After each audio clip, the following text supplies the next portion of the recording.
매주 화요일 여야 현역 의원과 함께하는 정치와투 시간입니다.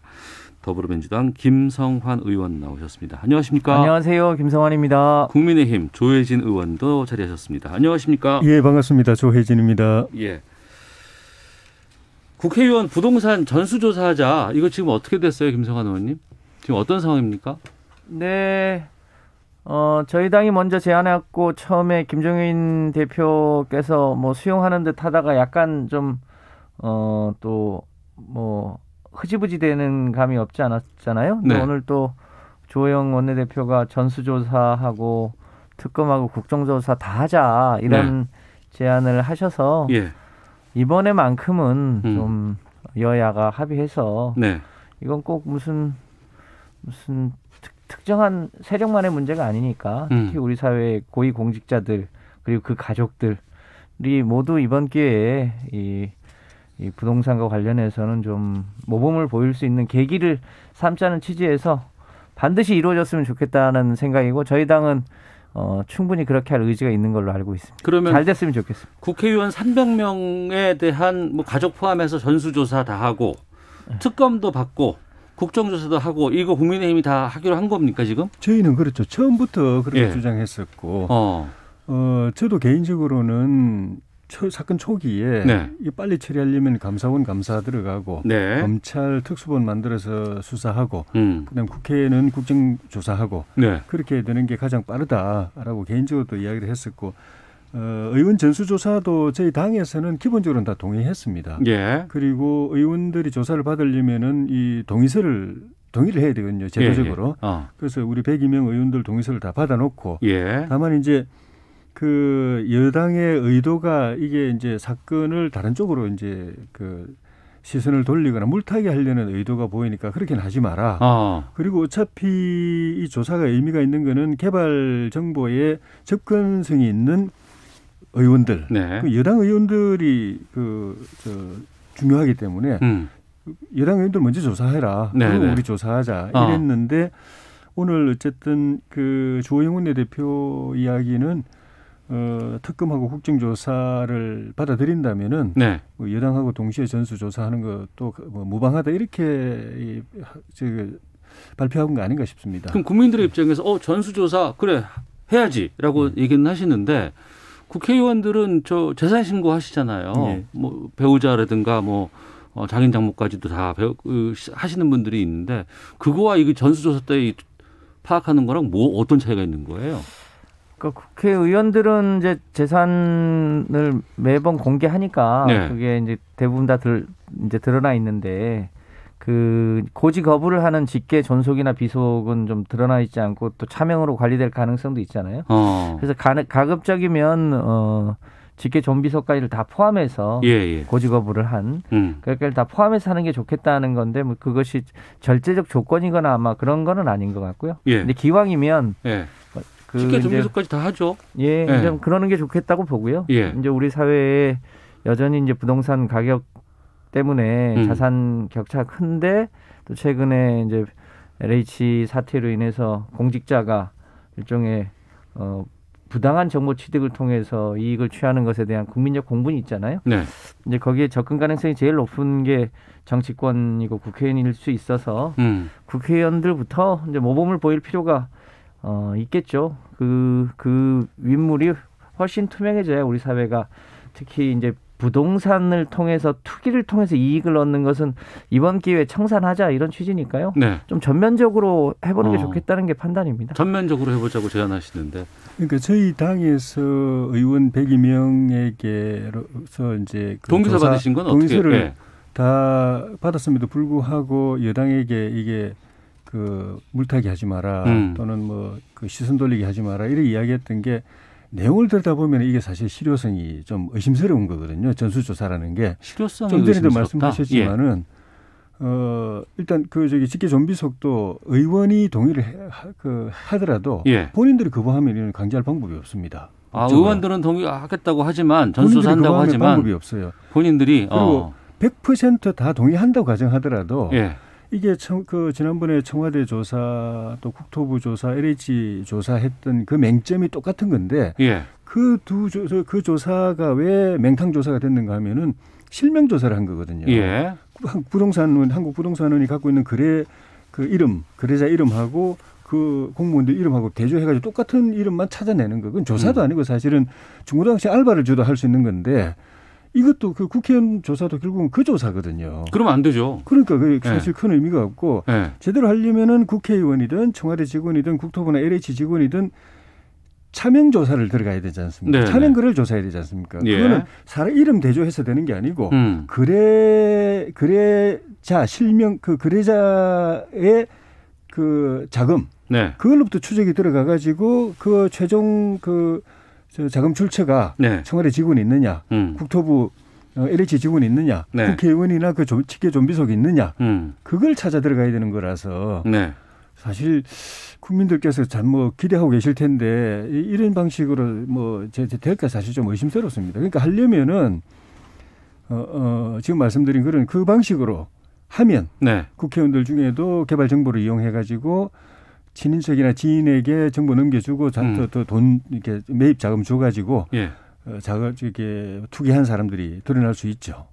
제대로 해야 돼요 이번에 또 과거처럼 그냥 어영부영하다가 큰일 납니다. 동의하고요. 그러니까 이제 입구에서부터 접근하는 방식이 있고 출구에서부터 접근하는 방식이 있을 수 있는데, 근데 3기 신도시라든지 이번에 이제 문제가 된 이제 시흥구 지역이랄지 그 해당 지역에 이제 최근에 토지 매입자 전체를 조사를 하고 또 국회의원이나 고위공직자들도 이 일종의 이제 자금 흐름에 이상이 있을 경우에 분석할 수 있도록 그렇게 하는 것까지 다 포함해서 전면적으로 이 정보를 이용한 부동산 이제 투기 혹은 불로소득을 얻으려고 하는 뭐 이런 의도 이런 것 자체를 막을 수 있도록 해야 되지 않겠나 싶은데요. 이제 그런 차원에서 이번에 그 부동산 거래 분석원 지금 우리는 이제 현금이 부당하게 일정액 이상 흐르면 그걸 다 다 걸러낼 수 걸러내잖아요. 있어요. 그런데 최근에 부동산 관련해서 훨씬 더 많은 여러 가지 이제 부당한 불법한 거래가 있었음에도 불구하고 그거를 제대로 파악할 수 있는 시스템이 부족했거든요. 그래서 이번에 그 관련한 법률도 개정하고 이해충돌 방지법도 만들고 그리고 부당하게 이익을 얻은 것에 대해서는 이 징벌적으로 이 손해배상을 할 수 있도록 하고 이런 것 등등을 좀 보완적으로 해야 될 것 같습니다. 저희 정부로서 조금 더 일찍 서둘러서 했어야 되는데 그렇지 못한 것에 대해서는 국민 여러분께 송구한데요. 이번 기회에 부동산 투기하고의 전쟁을 반드시 치러서 소위 부동산 적폐 문제만큼은 저희 정부 내에 좀 마무리할 수 있도록 최선을 다해볼까 합니다. 그럼 국회의원 전수조사 이제 동의가 되고 만약에 한다 그러면 하게 해야죠. 그러면은 이걸 뭐 조사 기관이라든가 이게 국회 내에다가 두는 거는 국민들이 좀 별로 안 좋아하실 것 같고 어떻게 하는 게 뭐 국민권익위라든가 어디서 이걸 좀 공정한 기관에서 이걸 제대로 좀 했으면 좋겠거든요. 뭐 의지만 있다면 국회 내에서도 그러니까 일단 처음에 나온 이야기는 의장님께 이 조사를 요청하자. 그래서 의장님이 기구를 구성해가지고 하도록 하자라는 건데 의지만 있으면 뭐 그렇게 할 수도 있겠지만은 지금 말씀하신 권익이라든가 제3의 기관에 맡기는 것도 방법인데 핵심은 기관도 기관이지만은 이 조사 방법. 앞서 말씀하신 것처럼 자금을 훑을 수 있는 그런 기관에다가 맡기는 거 그게 핵심인 것 같아요.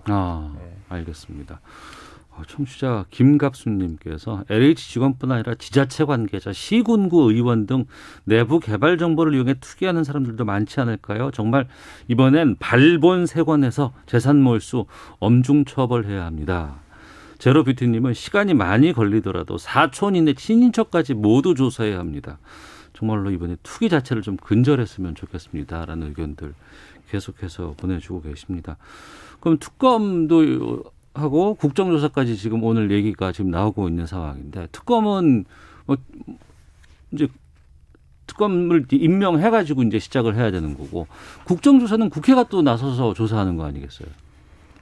국정조사는 좀 빨리 할 수 있는데 국정조사도 뭐 준비기간 이런 게 좀 또 자료 받아야 되고 기간이 필요하지만은 특검은 더 시간이 걸리는 게 문제입니다. 전에도 말씀드렸지만은 준비 기간에 최소한 한 달 이상 걸리고 네. 자료 이제 저 모으고 기초 조사하고 하려면 한 2달이나 돼야 제대로 수사 착수할 수 있어가지고 그 기간을 그냥 비워둘 수는 없거든요. 네네. 그 기간 동안에 때를 놓치지 말고 증거인멸 없이 또 그 사건 수사를 제대로 알맹이 있게 해야 되는데 이제 걱정되는 게 이 국수본이 제대로 할 수 있는가 하는 데 대해서 다 이제 반신반의하고 있는 상황이어서 네. 검찰에 빨리 넘기라고 하고 있는데 여전히 정부는 그걸 안 하고 있고 검찰 처음에는 뭐 6대 범죄밖에 못 한다고 했는데 지금은 여당 안에서도 그건 말이 안 되는 것 같다. 6대 범죄 안에 경제, 공직자, 부패 다 포함되어 있는데 예. 검찰 할 수 있지 않냐. 뭐 그러니까 또 박범계 장관하고 추미애 전 장관은 뭐 검찰이 그럴 의지가 있냐. 왜 과거에는 제대로 못했냐. 이렇게 또 말씀하시고 어쨌든 계속 검찰을 배제하려고 수사에서 배제하려고 검찰 파견 받았다고 검찰도 참여하고 있다고 이야기하는데 그건 수사가 아니고 뭐 법률 자문이나 또 이런 것만 하고 있어서 그래서 특검이 출범할 때까지 남은 기간 동안에 이 검찰이 아닌 국수본 수사에서 제대로 된 게 나올 수 있을까 하는 그런 의구심. 네. 그래서 오늘 우리 조영훈 원내대표도 국수본이 첫 작품 아니냐. 이 작품에 국수본에 그 명운이 달렸다. 예. 이거 제대로 못하면 국수본은 문 닫는다 하고 이제 그 경고를 주셨는데 일단은 그 조영 대표 생각은 정부 여당이 검찰은 끝까지 이제 배제하고 있는 상황에서는 국수본이라도 잘하라 하고 이렇게 촉구를 하신 것 같아요. 대한민국의 법치 사회여서 그 법의 근거에서 하는 게 맞고요. 이제 그런 면에서 지금은 국수본이 하는 게 맞고 또 검찰이 협력하니까요. 그 협력 과정에서 일을 하면 될 텐데 아시겠지만 이제 최근에 그 LCT 부산의 LCT 건 터졌는데 그 과정에서 검찰이 사실상 봐주기 수사를 했다는 의혹이 있지 않습니까? 이제 그렇게 쌓여온 경력들이 있는 거죠. 이번 기회에 검찰도 일종의 누군가는 봐줘서 네. 이익을 취하고 누군가는 또 과도하게 공격해서 명예를 취하는 이런 방식이 아니라 그야말로 공명정대한 검찰로 거듭나는 계기가 되면 좋겠고요. 이 부동산 투기하고의 문제는 제가 보기에는 경찰이든 검찰이든 그 어떤 기관도 이번 기회에는 협력해서 네. 발본색원 하는 계기로 삼았으면 좋겠다. 저희 당에서 특정하게 무슨 검찰을 배제할 의도가 전혀 없다. 다만 현행 법이 그렇기 때문에 그 규정에 맞춰서 네. 하자는 것일 뿐입니다. 오늘 문재인 대통령이 첫 사과도 했습니다. 이건 어떻게 보셨어요? 어제 그 청와대 보좌관 수석하고 보좌관 회의에서 말씀하신 그 지난 정권 탓하신 거에 대한 역풍이 너무 셌기 때문에 하루아침에 그러니까 하루 사이에 사과를 하신 거 아닌가. 사실은 그때 사과를 하셨어야 되는 건데 사과는 안 하시고 지난 정권 탓을 하시는 바람에 여론이 안 좋으니까 이렇게 다시 이제 사과를 하신 거 아닌가 싶은데 지난 정부 탓을 하는 거는 사실 대통령 선거 때 해야 되는 겁니다. 대선에 나온 후보가 이 정부가 이렇게까지 문제가 있다, 잘못했다, 내가 대통령 되면 이런 거 다 정리하겠다, 고치겠다라고 이야기하고 취임하고 나서는 그걸 정리하는 작업, 고치는 작업, 바로잡는 작업을 해야 되는데 네. 이제 임기 퇴임 이제 얼마 남지도 않은 이 시점까지 지난 정부 탓을 하고 있으면은 대통령 되는 이유가 없지 않습니까? 정권 인수한 이유가 없죠. 그냥 지난 정권 하도록 놔두지 똑같은 결과가 똑같으면 네. 그런 측면에서 국민들이 실망하고 또 더구나 이 문제는 지금 문 대통령 친인척도 그 투기 의혹 때문에 지금 여론이 안 좋고 본인도 특혜 의혹 그 대통령 사저 그 건축하는 문제 때문에 예. 그 농지법이라든가 이런 데 대해서 지금 말이 안 좋고 여론이 별로 안 좋습니다. 그런 상황에서 어제 지난 정권 탓을 먼저 해버리니까 네. 그래서 여론이 그 역풍이 있으니까 오늘 말씀하신 것 같은데 그러면서 이제 남은 1년 동안 이 문제 확실하게 바로잡겠다고 그러셨거든요. 예. 근데 그러려면 첫 단추부터 잘 껴야 될 것 같아요. 뭐 지난번에도 말씀드렸지만은 정부한테 필요한 맹탕 조사를 하는데 벌써 일주일간 시간 허비하게 만들고 네. 또 검찰에다 맡기면 빨리 할 텐데 국수본에 또 맡기고 이런 저 방식으로 접근해가지고 알겠습니다. 남은 1년 동안 이게 정리할 수 있을까 조금 좀 염려가 됩니다. 김성환 의원님. 제가 보기에는 대통령님이 부동산과 관련한 일종의 투기 적폐와의 문제를 반드시 뿌리 뽑겠다고 했지 지난 정부 탓을 한 것은 아닙니다. 다만 이 우리 정부 내에서 생긴 일이고 그것에 대한 책임이 뭐 대통령이나 뭐 권력형 비리가 아니더라도 우리 네. 정부 내에서 생긴 일이기 때문에 사과를 하신 거고요. 근데 이제 조 의원님 말씀하셨습니다만 특히 대통령님 퇴임 후에 가셔야 될 사저 문제는 여러 가지 면에서 다 확인이 됐음에도 불구하고 마치 10년 전에 노무현 대통령 그 사저를 아방궁이라고 공격했던 것처럼 사실상 전혀 문제가 없는 걸 또 그렇게 지속적으로 문제 삼는 것은 그야말로 저는 정치 공세라고 보여집니다. 어쨌든 이 문제만큼은 그 조사 과정에서 이것이 권력형 비리면 책임을 져야 될 것이고 네. 누구든 정상적으로 땀 흘려 일하는 사회로 가기 위한 과도기여서 우리 사회가 과거 그리고 현 정부 관계없이 이번 기회에 부동산 투기하고는 단절하자 이런 취지입니다. 전 정부 탓한 적 없습니다. 책임지고 반성할 건 반성하면서 헤쳐나가도록 하겠습니다. 예. 자, 그리고 국회의 본연의 업무인 이제 입법 과정에 대해서도 좀 여쭤볼까 합니다. 이 부동산 투기 절대 하면 못하게끔 근절할 수 있도록 입법해야 된다고 해서 뭐 30여 개의 지금 법안도 지금 발의가 되어 있다고는 하고. 근데 그 전에도 뭐 이해충돌 방지법 해야 된다 뭐 여러 가지 얘기 있었지만 결국에는 또 안 되더라고요. 이번에는 좀 다 해주실 수 있습니까? 당연히 해야 된다고 보고요. 예. 그 말씀하신 이해충돌법 같은 경우도 이번 기회에 뭐 일단 이 문제가 급하니까 이거부터 이제 정리하고 난 뒤에 뭐 순차적으로 하든 어쩌든 간에 전향적으로 네. 처리를 해야 된다고 보는데 문제는 제가 걱정되는 거는 예. 이번에 이 부동산 투기 근절법뿐만 아니고 과거에도 보면은 큰 사건이 터져가지고 여론이 안 좋으면은 여론 덮기용, 여론 무마용으로, 여론 달래기용으로 조속입법이 난무한 것들이 문제인 거예요. 그러니까 발의하고 그것만 뉴스에 나왔지 처리한 뉴스는 안 나왔어요. 사건이 이제 아주 기초 단계인데 규명이 진상이 규명이 되고 뭐가 잘못됐고 문제가 뭐고 이걸 고치려면 어떤 대안이 있어야 되고 정책적으로 어떤 게 들어가야 되고 라고 정리되었을 때 그걸 법적으로 뒷받침하는 게 입법 과정이거든요. 그런데 지금 사건이 초기 단계에 있는데 벌써 대안이 나온다는 게 이전에도 이렇게 막 그냥 조속 입법이 난무하다 보니까 나중에 지나 보면은 정작 문제 해결에는 하나도 도움 안 되고 오히려 과잉 입법이 돼가지고 엉뚱한 사람들이 피해보고 뒤에 가서 또 다시 손보고 해서 결과적으로 누더기 입법이 되는 일이 많아서 이번 일은 좀 전에 그 댓글 올리신 분이 말씀하셨던 것처럼 시간이 걸리더라도 확실하게 했으면 좋겠다. 국회도 그런 식으로 접근해야 된다고 봅니다. 벌써 법 내놓고 내용이 뭔지 알고서 법 내놓습니까? 네. 그러니까 좀 그렇겠습니까? 일단 법은 천천히 만들어도 돼요. 이 법이 바로 적용되는 게 아니기 때문에 이 사건 제대로 규명하고 실체 제대로 밝히고 제대로 이제 처벌받을 건 처벌받고 해법을 만들어서 그걸 법적으로 뒷받침해야 될 때 완벽하게 충실한 입법을 해로 뒷받침하는 게 국회가 할 일이 아닌가 싶습니다. 그 과정에서 좀 전에 말씀하신 이해충돌 법안 이런 것도 제대로 좀 만들 필요가 있을 것 같고요. 네, 이제 몇몇 가지 법안이 있는데 20대 국회에서 사실은 다 논의가 됐었던 거죠. 특히 이해충돌 방지법 같은 경우는 김영란법의 핵심이었는데 당시에 지금의 국민의힘 쪽에 다수 의원들이 반대를 하셔가지고 잘 안 됐던 거고요. 그 법이 이제 차제에 이번 기회에 만들어 보자는 거고요.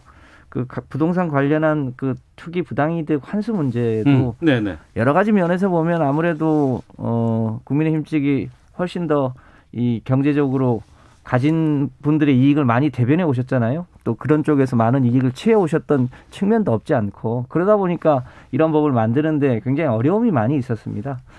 이번 기회에 확실하게 이해충돌 방지를 할 수 있도록 하고 부당이익도 환수하고 특히 부동산 거래를 분석할 수 있는 기구를 만들어서 평소에 예컨대 무슨 신도시 개발지구가 만들어진다든지 그럴 때 어떤 흐름이 있는지를 평소에 분석할 수 있어야 되는 기본적인 제도를 깔자는 거고요. 오래전부터 논의가 되어 왔던 일이기 때문에 이번 기회에 만들어지긴 합니다만 잘 만들어서 이 사후 약방문 성격입니다만 이번 기회에 발본색원하자는 취지에 여야가 아마 전적으로 동의하지 않을까 싶습니다. 문자가 많이 옵니다. 4537님 이해충돌 방지법 꼭 통과시켜 주시길 바랍니다. 투기로 발생한 이익 환수하고 벌금으로 이익의 10배를 내야 하는 법 등을 만든다면 투기 근절할 수 있습니다. 1350님 제발 부패가 청산되길 바랍니다. 그동안 이런 문제가 없었던 것이 아닌데 왜 근절하지 못했는지 안타깝습니다. 소를 잃었다면 이번엔 외양간이라도 제대로 고쳐야 합니다. 라는 의견도 주셨는데 질문도 있습니다. 9669님. 3기 신도시 지정 취소해야 합니다. 어떻게 믿고 사업을 진행하겠습니까? 라고 의견 주셨는데 3기 신도시는 어떻게 할까요? 두 분의 의견 듣고 잠시 쉬었다 오겠습니다. 예, 그 말씀 짧게 좀 부탁할게요. 그 앞에 미리 한 말씀 드리면 국민의힘 이 보수 정당의 부자가 많은 건 옛날 이야기입니다. 아, 그래요? 벌써 이제 이게 멤버 구성이 계급이 싹 바뀌었어요. 아, 예, 예. 오히려 지금 문재인 정부는 옛날에 아까 전에 말씀드린 아스팔트 좌파가 아니고 강남 좌파가 지금 주축을 이루어가지고 예. 돈 많습니다. 알겠습니다. 좌파지만 예, 예. 강남에 사는 사람들이 예, 예. 주축을 이루고 있기 때문에 강남의 계급을 가진 사람들이 주축을 이루고 있기 때문에 그리고 신도시 부분은 저는 처음부터 신도시는 답이 아니다라고 공개적으로 여러 번 이야기했었습니다. 예. 서울시의 이 수요를 분산시켜야 되는데 지금까지 보면은 지방에서 다 빨아 올려가지고 지방만 쪼그랑 바가지 되고 네. 서울은 예전에 계속 그 부동산 들끓고 예. 그렇게 된 그래서 그 MB 이명박 정부 때 부동산 경기가 그렇게 부동산 가격이 그렇게 떨어졌는데 오죽하면 박근혜 정부 때 이걸 경기 부동산 경기 활성화하려고 무리한 정책을 펼 정도로 MB 때 부동산 경기 안정됐는데 그때 신도시 안 했거든요. 알겠습니다. 신도시 안 하고도 잡았고 신도시 되면서 오히려 지금 같은 이런 문제가 생기기 때문에 취소하자는 의견이신 거죠? 정책을 확 바꾸는 게 부담은 되겠지만은 예. 애초에 이거는 답이 아니었기 때문에 또 국민들이 이렇게까지 의심하고 불신하고 반대하기 때문에 예. 이 취소하는 것도 정부 좀 고민해봐야 될 것 같아요. 김성환 의원님.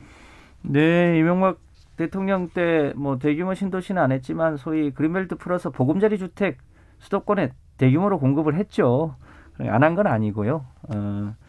신도시에 대한 평가가 좀 각기 다르긴 합니다만 대한민국의 수도권에 여전히 이제 세계적인 관심이 몰려서 지방에서도 그렇습니다만 중국이나 일본이나 세계 많은 사람들이 이 서울에 몰려드는 이 수요를 적정하게 할 필요는 있어 보이고요. 예. 다만 이제 최근에 워낙 충격이 크다 보니까 꼭 신도시 해야 되냐라고 하는 여론이 많은 건 사실인데 이번 기회에 투기는 막으면서도 공급은 알겠습니다. 충분하게 할 수 있도록 그렇게 할 필요가 있는 거 아닌가 싶습니다. 알겠습니다. 정치와트 함께하고 계시는데요. 헤드라인 뉴스 듣고 기상청 교통정보 확인하고 돌아와서 계속해서 말씀 이어가도록 하겠습니다. 정치와트 돌아왔습니다. 민주당의 김성환 의원, 국민의힘 조혜진 의원과 함께하고 있습니다. 이번 주가 범여권, 범야권 모두 단일화 결정이 납니다. 지금 민주당은 오늘 내일 이틀간 여론조사 지금 진행되고 있는 거예요. 네, 저도 좀 전에 하고 왔습니다. 아, 하고 오셨어요? 네. 여론조사에? 네. 그래서 17일 내일 결정 납니까? 발표가 됩니까? 예, 내일 저녁 6시에 후보가 확정되는 걸로 일정이 잡혀 있습니다. 네. 국민의힘은 19일 날 이제 후보 등록 기간 마지막 날 발표를 한다고 들었는데 예. 오늘 TV 토론회는 하는 거죠. 예. 하고 내일 모레 이틀 여론조사하고 예. 19일 발표하고 후보 등록하고요. 여론조사 문항이라든가 이런 것들은 다 정리가 끝났습니까? 협상 과정이 실시간으로 나오지는 않기 때문에 정확히 모르겠는데 아직 진행 중인 거 아닌가 생각하고 있습니다. 그런데 지금 이전하고 분위기가 좀 많이 좀 바뀌었는지 후보 간에 여러 가지 설전들이 꽤 많이 오가고 이래서 이게 단일화가 될까? 이런 궁금증 갖고 계신 분들이 많이 계세요. 안에서 어떻게 보고 계세요? 좀 유감스럽습니다. 이게 단일화가 제일 잘 되는 경우는 이 본선 당선 가능성이 떨어지고 그리고 후보 간 격차가 많이 날 때 단일화 합의가 제일 잘 되거든요. 아름다운 단일화라고 얘기하는. 그런데 본선 당선 가능성이 높아지고 후보 간 이 그 격차가 빡빡할 때 빡빡하고 엎치락뒤치락해요 지금 상황에서. 단일화가 제일 어려워요. 딱 그 국면입니다. 그래서 이 국면에서 관리를 잘 해야 되는데 그제 사이에 후보들 간에 조금 서로 좀 언짢은 표현이 오고 가고 해서 좀 걱정이 됐는데 다행히 또 어제 오후에는 또 좋은 분위기로 했고 다시 조금 풀리고 또 그 단일화 합의 실행에 대해서 각자 강한 의지를 보여주고 해서 잘 될 걸로 일단 기대를 하고 있습니다. 네, 김성환 의원님, 잘 될 것 같습니까? 어떠세요? 밖에서 보시기에. 좀 전에 뉴스를 보니까 안철수 대표가 예. 그 이제 단일화를 한 이후에 합당도 검토하겠다 이런 얘기를 했는데 그런 걸로 봐서는 아무래도 후보 단일화까지는 가지 않을까 그렇게 예상이 됩니다. 뭐 이런저런 뭐 우여곡절이 거치겠지만 그래서 저희 당도 상대당 후보가 후보 단일화 될 것으로 보고 네. 준비를 하고 있습니다. 기대는 3자 구도로 나오는 걸 바라시지는 않을까요? 민주당 입장에서는. 그건 뭐 인위적으로 우리가 하고 싶다고 3자가 되고 예. 뭐 양자가 되고 그러는 건 아니니까요. 어떻게 되든 간에 국민만 보고 서울 시민만 보고 부산 시민만 보고 저희가 최선을 다하는 게 도리겠죠. 그러니까 단일화에 대해서는 민주당 쪽에서 여러 차례 경험이 있으시잖아요. 조언을 좀 해주신다면. 그 단일화를 하면 이론적으로 이제 양쪽의 지지자들이 있어서 단일화가 되면 이게 플러스 효과가 많을 거라고 생각하는데 네. 지난 2012년에 안철수 당시 후보랑 문재인 후보가 단일화를 했지 않습니까? 네. 그럼에도 불구하고 이제 본선에서는 패배하는 아픔이 있었는데 그 단일화가 국민들에게 어떻게 비춰지느냐 그것이 네. 그야말로 정치공학적 단일화냐 아니면 실제로 그 각각의 지지하는 사람들의 마음을 다 담는 단일화냐 이런 거를 안 볼 것 같지만 국민들이 또 다 지켜봅니다. 예. 그런 대목에서 충분히 국민들이 그 과정을 납득할 수 있느냐 없느냐 이 문제가 가장 중요한 것 같아요. 네, 국민의힘 입장에서는 물론 이제 아름다운 단일화를 해야 되는 것도 맞지만 그 단일화에서 선택된 후보가 우리 후보여야지 된다고 생각할 건 아니에요. 아무래도 국민의힘 입장에서는요. 당연히 그건 상식이긴 한데 저는 꼭 우리 국민의힘이 되어야 된다고 생각하지는 않습니다. 아, 그러세요? 예. 그러니까 당인으로서는 그렇게 생각하지만 본선에서 확실하게 이기고 그리고 이번 선거가 마지막이 아니고 내년에 더 큰 선거가 기다리고 있고 내년 대선까지 있으니까요. 그 선거도 역시 또 단일화를 해야 되거든요. 야권 대통합을 해야 되고. 내년 대선도 이번에 단일화뿐만 아니고 다음 그 단일화 작업이 필요하니. 그 과정에서 야권의 힘을 하나로 다 모으기 위해서는 우리 당 후보가 되면 좋긴 하지만 반드시 우리 당 후보가 돼야 된다라고 하는 거기에 매이면 저는 안 된다고 생각합니다. 그 차이가 있거든요. 지금 일부에서 우리 당 후보가 반드시 돼야 되고 뭐 안철수 후보나 뭐 다른 후보가 되면 안 된다라는 식의 이야기 일부 나오고 있어가지고 그렇게 되면은 단일화가 삐걱거리고 되더라도 지금 말씀하신 시너지 효과가 안 생길 가능성이 있고. 그리고 이번에 이 단일화가 아름답게 또 시너지가 극대화되지 못하면은 내년에 그 단일화 통합을 통한 정권 교체도 쉽지가 않기 때문에 그래서 경쟁 후보를 배려해야 되고 그 후보의 자산이 우리 자산이라고 생각하고 경쟁 후보의 자산을 이렇게 폄하하거나 깎아내리는 운동을 삼가해야 되고 끝나고 난 뒤에는 진 후보도 흔쾌하게 좀 전에 이제 그 의원님 말씀하신 그 2012년도에 안철수 후보 단일화 졌는데 바로 미국 가버렸거든요. 그렇죠. 대선에 참여 안 하고 안철수 후보 지지하는 사람들이 볼 때는 일부는 안철수 후보에 대해 실망하지만 일부는 우리 후보가 단일화 실상 승부 안 하는구나라고 생각해서 표가 그쪽으로 안 가요. 시너지가 안 생깁니다. 이번에 저희 쪽에서는 그런 일이 생기면 이제 안 된다고 봅니다. 알겠습니다.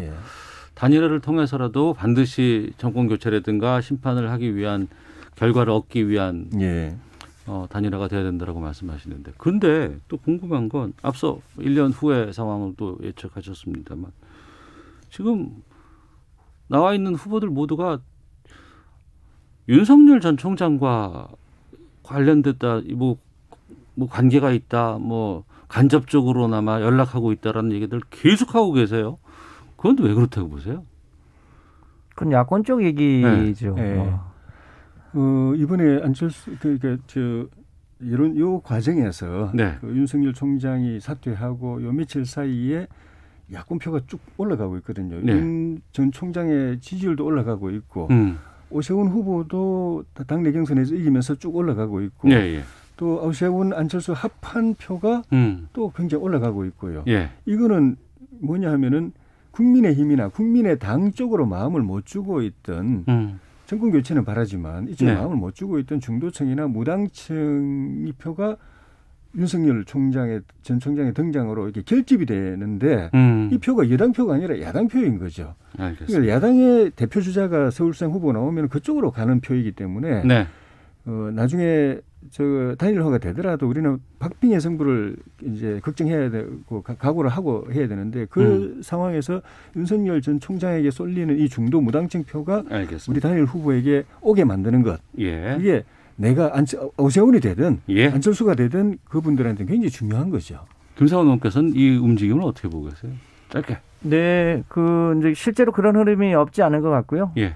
이제 일시적으로 윤석열 전 총장이 사퇴하는 과정에서 이제 생기는 흐름인데 제가 보기에는 이제 LH 건도 투기 발본 세력으로 이제 좀 바뀌고 또 윤석열 총장에 대한 인식도 이제 조금 이제 지나가면 네. 우리 국민들이 다시 평정심을 갖고 대한민국이 어디로 가는 게 맞냐, 서울과 부산이 어디로 가는 게 맞냐, 어떤 세력에게 맡기는 게 더 도움이 될 것 같냐, 이 부분에 대해서 아마 차분히 판단하시고 결정하시리라고 봅니다. 알겠습니다. 윤종규님은 LH 관련해서 이제 땅이 아닌 땀으로 돈 버는 세상을 만들었으면 좋겠습니다. 의견 주셨고 4384님은 현역 의원들의 1대1 맞짱 토론 정치권 쟁점이 잘 정리되고 양쪽의 입장을 확실히 할 수 있어서 참 듣기 좋습니다라는 의견도 보내주셨습니다. 정치와투 마치겠습니다. 두 분 고맙습니다. 예, 감사합니다.